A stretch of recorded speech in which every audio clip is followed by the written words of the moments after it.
relationship. All right, Abby, who is someone who is least likely like you in this classroom? If you or you, who is someone who is least like you? Who's different? What's his name?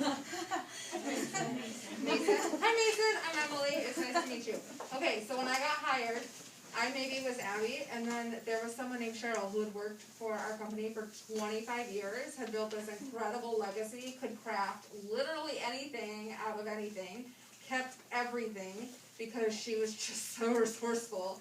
And I am really good at one-click buying on Amazon. I'm like, buy, because, you know, I love that. And then, like, Cheryl retired, and I was sitting here with this legacy over my head and had to start creating things and working with this, and also came in, and I was like, I don't have a marketing degree. I had an entrepreneurship degree, and I had this idea that I had to have a marketing degree to do my job, and that they hired the wrong person for the job, and that I had to do it Cheryl's way. And it took me a while, but I figured out that I had to stop trying to be like Mason. Sorry, Mason, I'm sure you're excellent. And be myself, which in this case is Abby. Because both Abby and Mason have a lot to contribute, right? They're just going to contribute it differently. I don't know, you're their classmates. They're going to do it different! Steve's laughing, that's good. So instead of trying to do it like Cheryl, I had to do it myself. And that was a little weird and funky. So I actually got a whiteboard, and I just pull it out when I need to do stuff, and I can just draw and brainstorm on it.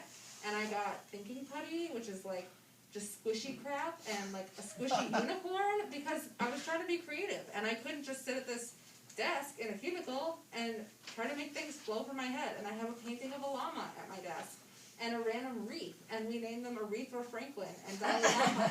And people come to them when they need to be creative, but that's what my desk space is, and it's still professional. I'm still very good at what I do, but I had to have something different. I had to not try to be the person before me or anticipate the person after me, and just be creative in my own space. So props to Abby, props to Mason. I'm glad you are who you are, but I had to be myself to learn to be, to do critical thinking and be creative. So if I'm faced with a problem, how do I go about solving it? Well, I look at whoever is involved. So let's say I have a problem in front of me. Maybe Lucas is involved, maybe Emily's involved. I bring all these people together, and then we kind of brainstorm and see, you know, what the best solution is for each and every party. Because a solution could look different for Emily, a solution could look different for Lucas, and maybe they don't agree, which is most likely the case in companies. So finding a solution that everyone has heard, again, everyone's valued, like Steve said. Everyone has, you know, a solution that works for them in their department, because marketing department is different from the HR department. And our goals, you know, for each department are different. So really finding a common goal for each department that works properly, in line, of course, with the long-term success that will come with the company's long-term goal as well. So finding a common goal, I would say, is good to solve a problem. So I recently went through this myself, because in April I switched from being on television to sitting in an office. And it's very different from, your day-to-day is completely different, right? Normally I'm not sitting in front of a computer, I'm running around, I'm talking to people, I'm making sure that I'm on the news at 5 o'clock and on the news at 6 o'clock, and then my day's over, almost. But here, I come to an office, all of a sudden I have to sit in front of a computer, and I have to do a lot more things collaboratively and as a team. So that was something that I was really scared of when I started in April, because I thought, like, can you do this? I constantly, and no joke, like, I constantly ask myself that question, was like, can you do it? Like, are you able to pull that off? Like, this is marketing. You have some little bit of a marketing background, but not really. You've never worked in marketing. It was never really your super thing. Can you do this? Do you want to do it? But by showing up and sitting down, and it comes back to what we talked about in the beginning, being able to learn and understanding that, hey, if I maybe stay that hour and a half later and learn about this, I might be able to accomplish the task that I want to accomplish, right? And putting in the work. I think that really helped me in facing some of those fears of, like, can I do it? Am I able to do it? And then ultimately making the transitions where today I'm a lot more confident about the things that I do on a daily basis in my office, because I said, okay, you can do this, and you believe in yourself, and you believe in your skills and the things that you've learned along the way. Yeah, there is fake it till you make it, and so you will walk into organizations where people have been there for 30 years and they expect you to know what you're doing, but you're not. You're right out of high school, or you're right out of college, and you have to learn the job that you're in. All of my college classes did not prepare me to actually work in a work environment and get me there. But the type of work that I like to do and how to approach problems is to just go at it and keep going. You will have people that plan how to fix the problem for 6 months, and they will sit in their office and they'll keep planning and planning, and then they'll implement it, and it'll take 2 months, and then they'll be done. Well, I don't want to sit there and plan. We're going to work on it right now. We're going to go forward, and we're going to get this done. It's going to be 3 hard months, and we're going to knock it all out. And you're going to work with people that want to do it different ways, and so it's really going to be up to you how you have your own work personality, how you get it done. I worked as a management analyst in Oskaloosa, and I worked under a boss that I didn't feel like we had much fun during the day. It was just so serious, and it was not a good environment. And I was becoming somebody I didn't want to be, and so I looked into different positions, and I came up to Oline. And luckily, when you become a boss, you get to make whatever you want at any time. And so, we try to change the organization, try to make it a little more a place that people want to show up to every day and do some fun things. We're trying to do different things in Oline, trying to be creative, and that's what we're trying to get done. And but you will figure out your work style, and you will have influences from people, and you'll take from them. Then you'll have other influences from people, and you will not take any of that. So it is a learning process. What do I want to be when I grow up? I don't know. My dad's 65 and is retired, and he doesn't know what he wants to be when he grows up. And so you're going to keep working on what you're doing at your daily job, and just keep building on it. Don't be stagnant. That's another one. So. Okay, time-wise, we're going to skip to this number 7. Okay? So, Dylan, back to you. If you could offer these students advice as they start to work with others in the community, what would it be? Is this a senior seminar project question? Yes, it is. Oh, no, it's one before it, but you could talk about that again. Alright, if you're going to work in the community, just have a good attitude. I think we talked about that. I want people to have a good attitude. If you're doing the senior seminar projects, email the person you're working with every time you're in the classroom. Check in every time. Mr. Dan Doing gave me a couple that I'd hear from once a month, and I was like, there's no way they're going to get this project done. If you work with me, I want you to be successful. I want you to have something that has a lasting impact on your high school, I don't know, the diploma or whatever, so you can take that and talk about it every place you go. And I think that's the whole idea of these senior seminar projects, is to make a difference. And you can at the city, but we've had people that just don't check in enough. You don't know what you're doing, and I know that. So if you need to ask me 700 questions to get from your start project to your end of your project, you need to do that. I've sat in internships where I was too embarrassed, I was too scared, and I didn't ask the right questions, and I learned nothing from those internships. So don't be afraid to ask questions, don't be afraid to push on it, and if the person that you're working with can't handle that, then you need to find a new project. Because I've always been open and willing to work with people, because I've given some really goofy ideas to people over the projects that they could work on, and I don't know if that list is still floating around. It is? Yep. Is the cemetery one still on there? I don't remember the cemetery. Okay. Hard to say, Dylan, but Alright. it's still out there. The one that you originally wrote down? Yeah. Yeah. So, the opportunities are endless at the city, and we're willing to have you guys check in on everything, and I want to push you, because that project is going to teach you how to work and then teach you at your next place, so. Stop sending me duds, Vanderloop. So I haven't done a senior seminar, so I'm going to skip that question. But I'm going to talk about a little bit what my advice for you as you start kind of working with people in the community. I think one thing, and I have a little poster of it at my desk, is you don't get to live the dream without doing the work.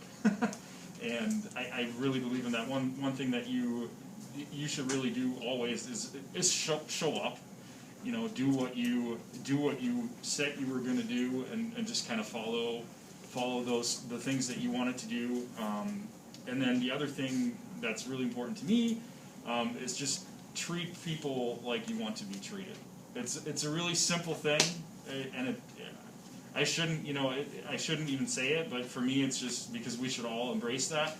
But that's really something that's super important to me, because you don't know what the community member that you're working with or whatever you're working on has gone through or has, you know, how his day went, and if you treat him like you don't care, it's not going to matter. So I think one of the big things is just that I always like to say is just treat the people that you interact with on a daily basis like you want to be treated as a person. That's super important for me.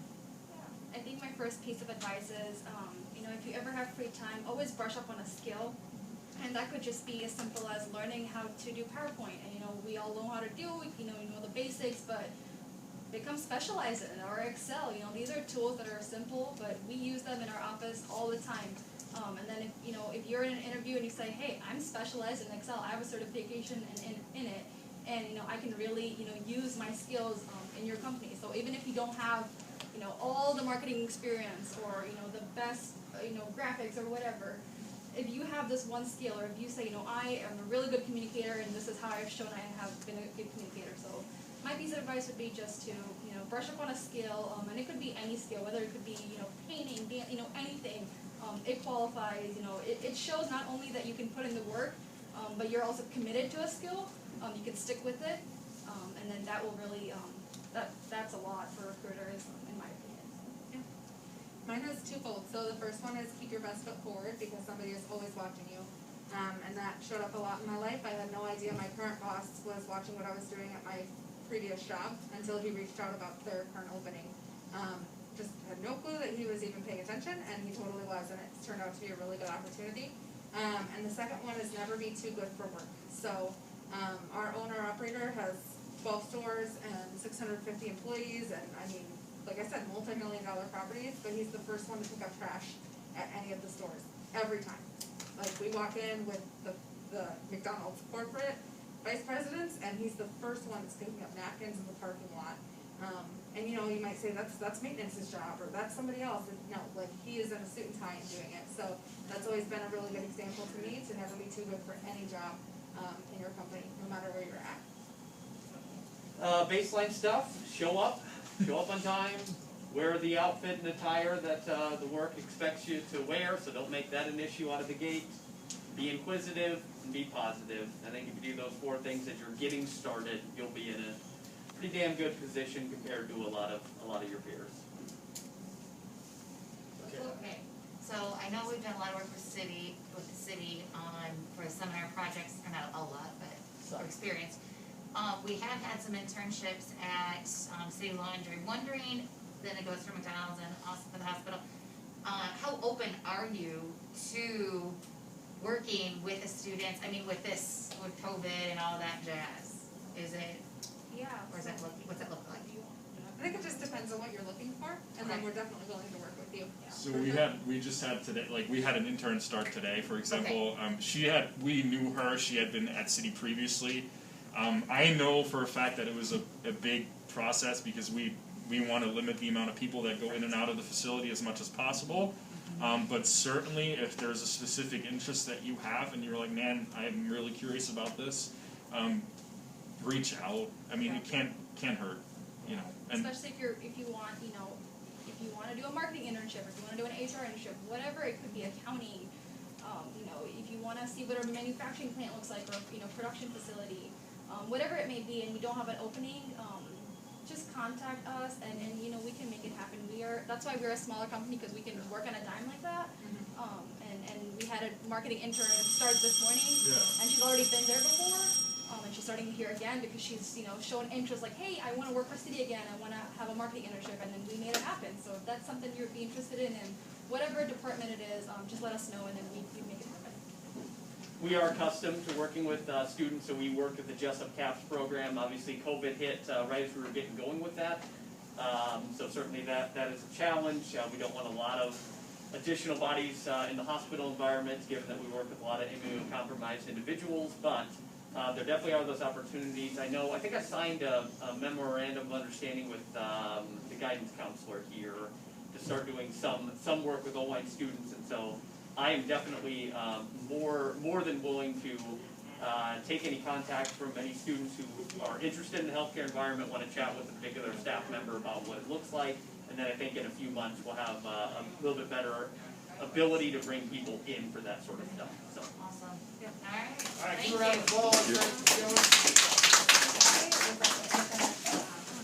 You live in Sioux